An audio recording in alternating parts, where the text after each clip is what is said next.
হরি নামের প্রতি প্রেম কত গভীর হলে তবে ভগবানের কৃপা পাওয়া যায়। তাই শ্রীবাস প্রভু আচরণের মধ্যে দিয়ে জীবকে শিক্ষা দিয়ে গেলেন। কিছুই ঘটনা ভালো করে শ্রবণ করুন। প্রতি রাত্রে মহাপ্রভু তার একান্ত ভক্তগণের সঙ্গে হরিনামে রাত্রি ব্যাপী করতেন। হরিনাম করতে করতে কখন যে ভোর হয়ে যেত বুঝতেই পারতেন না। প্রতি রাত্রি হয় এই হরিনামের আসর, কিন্তু একদিন একটি ঘটনা ঘটে গেল না। প্রতি রাত্রে মহাপ্রভু শিবাশয় আঙিনায় হরিনাম করে, আজকেও করছে। আর তার একটি মাত্র সন্তান শিবাসে, সে অনেকদিন যাবৎ রোগশয্যায় পড়ে মৃত্যুর জন্য দিন গুনছে। আর তার মা মালিনী দেবী তার সেই অসুস্থ ছেলে রোগশয্যার পাশে বসে চাপা কান্নায় বুক ভাসাচ্ছে। আর প্রভুকে কেঁদে কেঁদে বলছে, হে প্রভু, আমার সাত লাগা ধন, আমার মানিককে তুমি ভালো করে দাও প্রভু।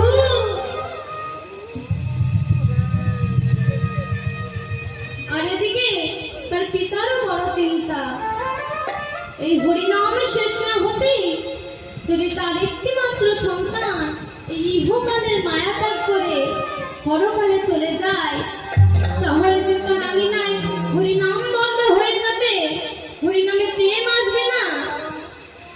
তাই হরিনাম করতে করতে একবার করে ভেতরে গিয়ে খোঁজ নিয়ে আসছে। হরিনাম করছে একবার করে, আর একবার করে ভেতরে গিয়ে খোঁজ নিয়ে আসছে। একবার ভেতরে গিয়ে দেখছে যে মালিনী তার স্ত্রী খুব কান্না করছে। সুভাষ মালিনীকে বলছে, ওগো মালিনী, তুমি কান্না করছো কেন? তুমি এমন ভাবে কান্না করছো কেন? কি হয়েছে তোমার? তুমি এমন ভাবে কান্না করছো? তখন মালিনী দেবী বলছে, ওগো স্বামী, আমার সাত নয়, পাঁচ নয়, আমার একটি মাত্র সন্তান, সে আমাদেরকে ছেড়ে চিরবিদায় নিয়ে চলে গেছে।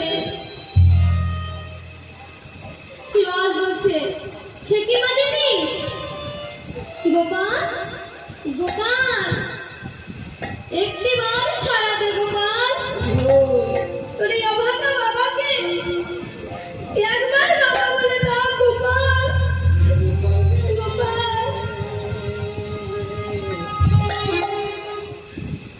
সারা দে গোপাল, সারা দে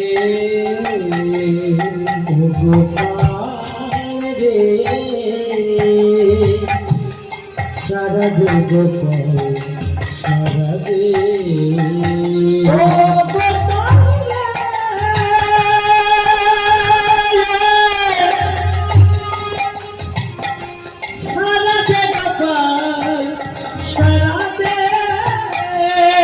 গোপাল রে,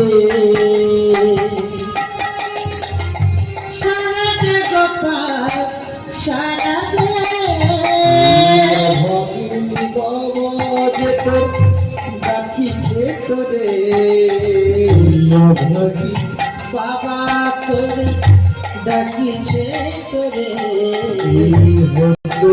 বাবা তো ডাকিছে তোরে, সারা দে গোপাল, সারা দে ও গোপাল রে, সারা দে গোপাল, সারা দে।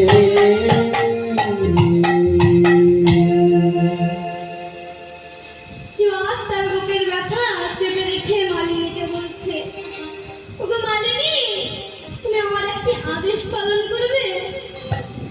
বলো স্বামী, কি আদেশ আমি পালন করব? বলো স্বামী। শোনো মালিনী, আমাদের এই সন্তান চলে গেছে, কিন্তু তুমি চিৎকার করে কান্না করবে না। সে কি স্বামী, একটি মাত্র সন্তান সে আর চিরবিদায় নিয়ে চলে গেছে। আর আমি কান্না করবো না চিৎকার করে? এ তুমি কি বলছো স্বামী? ওগো মালিনী, তুমি তো জানো যে স্বয়ং গৌর